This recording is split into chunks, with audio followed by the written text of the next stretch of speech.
Good morning. Today is Friday, February 11th. I'm Danielle Wiggins with your 3 News Now morning update. We start with Hollie, who's preparing us for the rain and snow. Yeah, Danielle, we are tracking rain, and as we look ahead to the rest of today and especially this afternoon, it moves in and becomes steady, and this will continue into the evening. So those commutes home and also just, any kind of Friday night plans, you are going to have slowdowns, and on top of the rain, very windy. You're already noticing that, I'm sure. So then it gets cold, and by tomorrow, we're tracking scattered snow showers, especially early in the day. We'll start in the 20s and only climb into the 30s. And then it gets even colder as we look ahead to Super Bowl Sunday, which is, of course, right here on WKYC. Here's a look at your extended forecast now. So 30s tomorrow with those snow showers, as I mentioned. By Super Bowl Sunday, we'll start in the single digits to near 10 and then only end up around 20 for the high. So that's going to be a big change from what we've had here. But the warm up starts next week. Valentine's Day is still cold on Monday, but then 30s on Tuesday and seasonal to 50 Wednesday. Rain in the 50s on Thursday. Danielle, back to you. Thank you so much, Hollie. Students in the Parma City School District will not be required to wear masks in school. The district suspended its mask mandate as of 3:30 yesterday afternoon. However, masks are still required on buses per federal government guidelines. This is just one example of the decisions schools must make as mandates begin to expire. But despite mask mandates being lifted, Ohio health officials urge caution, saying while the downward trend is good news, we are not out of the woods just yet. While there's no doubt we are quickly moving in the right direction, it's simply too early for us to declare victory, given the reality that thousands of Ohioans are still being diagnosed with COVID-19 each and every day. And the massive trucker protest over COVID vaccine mandates in Canada is now escalating and threatening to spill over into the U.S., already forcing GM to cancel shifts at a Michigan assembly plant. And while there's no current threat of planned violence, the Department of Homeland Security is monitoring the possibility truckers could protest in Los Angeles on Super Bowl Sunday. And data from the FDA's Vaccine Advisory Committee is expected to be published on Pfizer and BioNTech's vaccines for kids under 5 years old. A vaccine rollout for this age group is expected to start February 21st and will prioritize areas where children are at higher risk for severe COVID-19 disease. The companies expect kids under 5 will ultimately need 3 doses for the highest level of protection against the Omicron variant and future variants of the virus.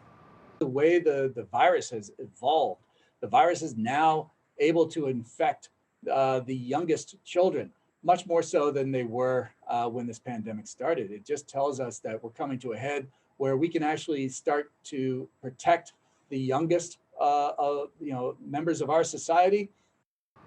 So let's bring it back home here and look at case numbers in Ohio.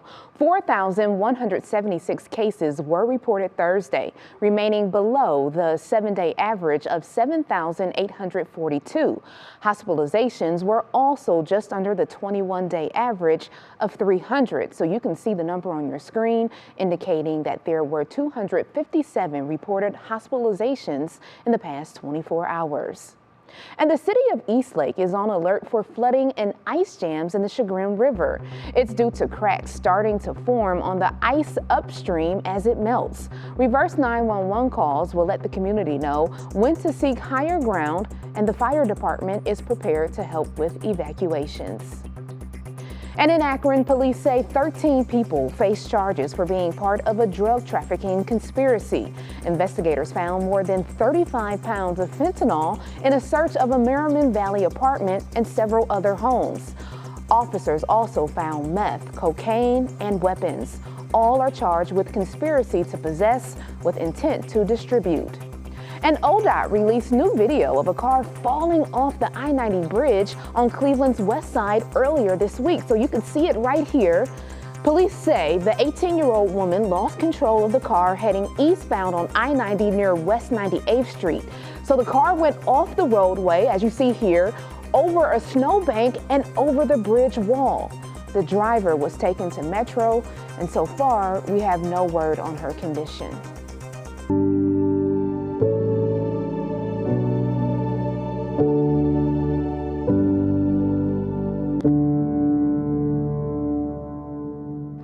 Columbus is the birthplace of Simone Biles, who is the most decorated gymnast of all time. Her contribution to the sport is unmeasurable, but this athlete added another important element to her resume: mental health advocate. Carmen Blackwell reports. Celebrating Ohio's Olympic moments in Black history.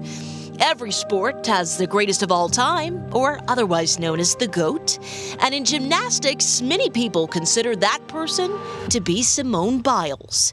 Born in Columbus, Biles has earned 7 Olympic medals, and 4 of them are gold, which is tied for the most Olympic medals won by an American gymnast. During the 2020 Tokyo Olympics, she decided to withdraw from the individual all-around finals due to her temporary loss of air balance awareness, known as the twisties. This move shined a brighter light on athletes dealing with mental health problems. Simone Biles, a hero in the gym and to many others for showing the world that athletes are humans too. Well, thank you, Carmen, for that report, and thank you for taking time to join me for this 3 News Now morning update.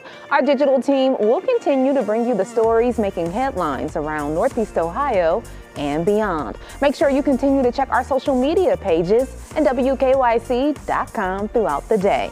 I'm Danielle Wiggins, and I'll see you tomorrow morning on Go, the Saturday edition. Have a great day, everybody.